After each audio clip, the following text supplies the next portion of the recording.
Assalamu alaikum wa rahmatullahi ta'ala wa barakatuh. Au nom de Dieu, le tout miséricordieux, très miséricordieux, louange à Allah subhanahu wa ta'ala, Seigneur des mondes, paix et bénédiction sur notre prophète bien-aimé Muhammad ibn Abdullah sallallahu alayhi wa alihi et sur sa noble famille purifiée, les Ahlul Bayt alayhim salam, et sur ceux qui suivent le chemin jusqu'au jour du jugement. Chers frères et sœurs en islam, aujourd'hui nous célébrons la naissance de la femme la plus lumineuse de l'histoire, la plus pure, la plus élevée, celle dont Dieu lui-même a proclamé la sainteté, Sayyidah Fatimatu Zahra alayha salam. Bienvenue à vous. Elle est la lumière du prophète, la joie de son cœur, l'incarnation de la pureté, la mère des imams, la maîtresse des femmes de l'univers. Fatimatu Zahra alayha salam est née un 20 Jumada al-Akhir, c'est-à-dire Jumada al-Thani, la 5 années après la mission prophétique. Elle est la fille bien-aimée du prophète Muhammad sallallahu alayhi wa alihi et de la noble dame Sayyidah Khadija alayha salam. Ces titres dépassent les trentaines: Al-Zahra, la rayonnante, Al-Batoul, Al-Siddiqa, Al-Mardiya, Sayyidatun Nisa il-Alamin et surtout Abiha, la mère de son père, tant elle était l'âme la plus proche du messager de Dieu. Le prophète disait: Fatima est une partie de moi, ce qui la blesse me blesse, ce qui les réjouit me réjouit. Quel honneur, quelle proximité unique. Parlons un peu de son enfance, marquée par la douleur et la mission. Bien que jeune, elle fut témoin des persécutions contre le prophète Muhammad sallallahu alayhi wa alihi, du boycott des Quraysh et de la mort de sa mère Sayyidah Khadija alayha salam, de la perte de son protecteur Abu Talib. Fatima n'avait pas 10 ans, pourtant elle devenait déjà un pilier pour son père.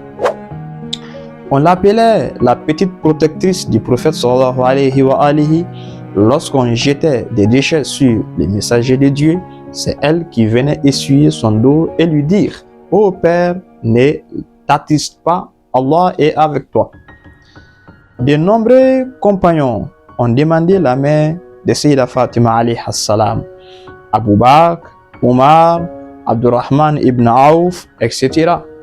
Tous ont reçu la même réponse: attendez, l'affaire dépend de l'ordre d'Allah.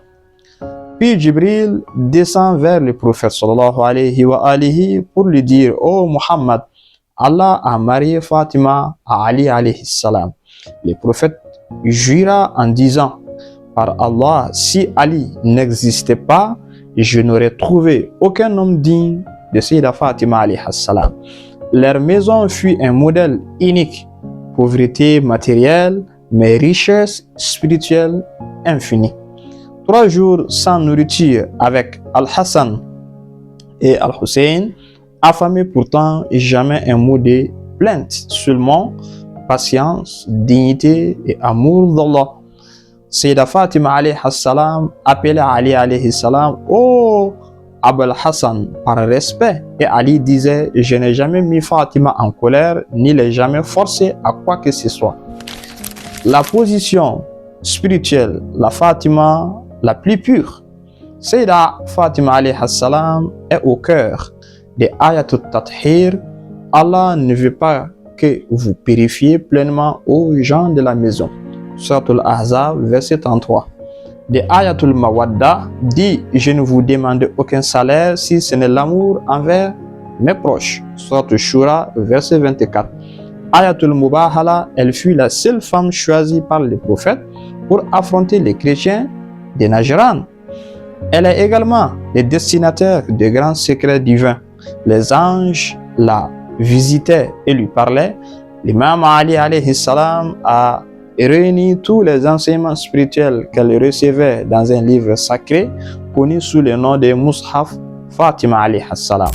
Ce n'est ni un Coran ni un texte législatif, c'est un recueil de lumière, de révélations et de vérités spirituelles accordées par Dieu à Fatima alayhi salam après la mort du prophète sallallahu alayhi wa alihi. Maintenant, après le décès du prophète, la mort du prophète fut un choc terrible.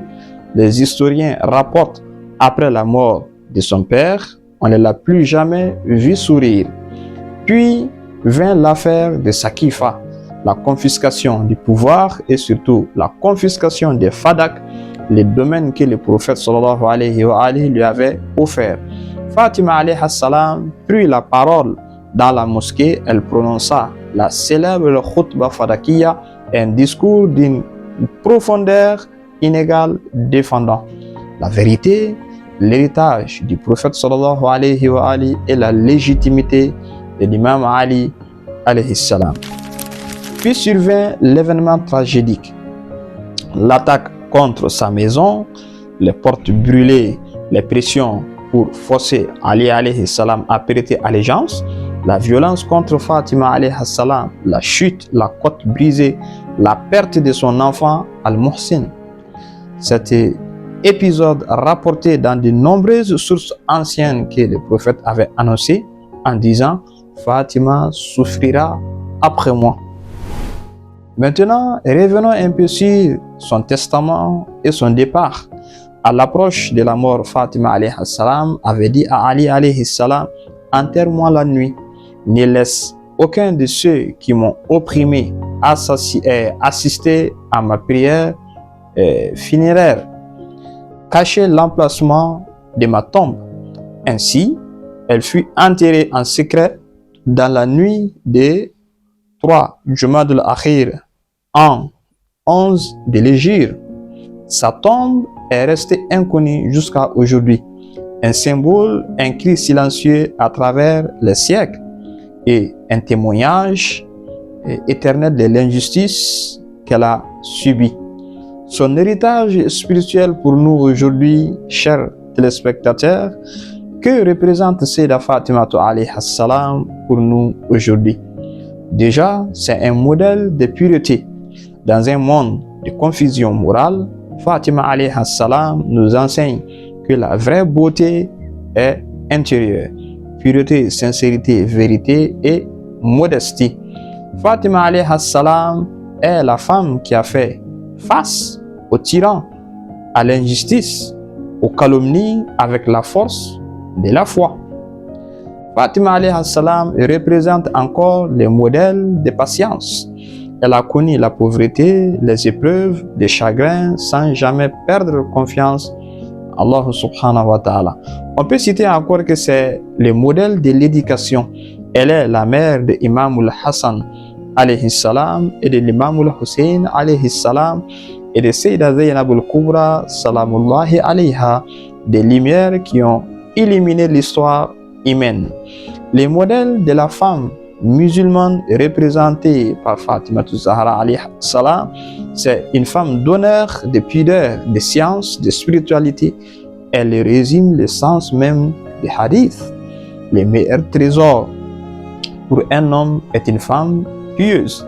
En conclusion finale, à ce jour béni, rappelons-nous célébrer la naissance de Sayyidah Fatima Zahra alayhi salam. Ce n'est pas seulement raconter l'histoire, c'est s'engager à vivre ses valeurs, la justice, la spiritualité, la pureté, la défense des opprimés, l'amour d'Allah et du prophète sallallahu alayhi wa alihi. Que Allah fasse de nous des véritables amoureux de Fatima, des véritables suiveurs de sa lumière et qu'il nous accorde son intercession au jour du jugement. C'était une biographie concernant la naissance de Sayyidah Fatima Zahra alayhi salam. Si vous voulez savoir plus ou vous avez des questions, n'hésitez pas à écrire dans les commentaires. Assalamu alaikum wa rahmatullahi ta'ala wa barakatuh.